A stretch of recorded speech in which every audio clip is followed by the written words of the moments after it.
انسان چې دعا وکړي مونږ اکثر دپاره دا وایو چې یاره زما دعا قبوله نه شوه. نو بهی دعا قبلېدل د په مختلفو شکلونو باندې دي. یو شکل د دعا د قبلېدو دا دی چې کله کله انسان دعا وکړي او هغه دعا سمدستي یعنی په لږ ټایم کې ټکي په ټکي باندې قبوله شي.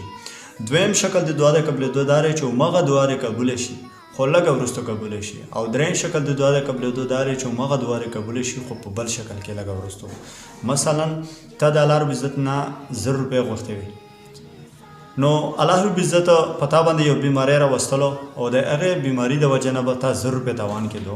نو الله رب عزت هغه بیماری په تا باندې د سره رانولي، هغه بیماری را نغلو، تا ته پته نشته دی خو هلته کې الله رب عزت ستا 1000 روپۍ بچت کړلی 10 شپې لکه الله رب عزت درکړي. نو هغه د روپو سوال ستا قبول شو خو تا ته پته نشته. او څلورمه طریقه یې دا ده چې انسان له د دعاګانو په مقابله کې په آخرت کې ثوابونه او نیکۍ میلاو شي.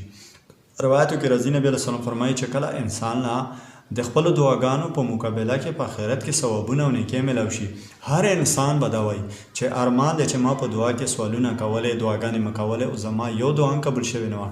د هغو دعاګانو په سر کې چې ما له دلته کې نیکۍ او ثوابونه میلاو شوي. موږ به خپلې دعاګانې کوو، که الله رب العزت یې موږ له دلته کې ثواب راکوي، که په آخرت کې راکوي، که په بدل شکل کې راکوي، خو زموږ چې کوم کار دی موږ به خپل کار کوو. الله رب العزت چې کوم کارونه دي الله رب العزت هغه په خپلو کارونو باندې ښه پوهېږي.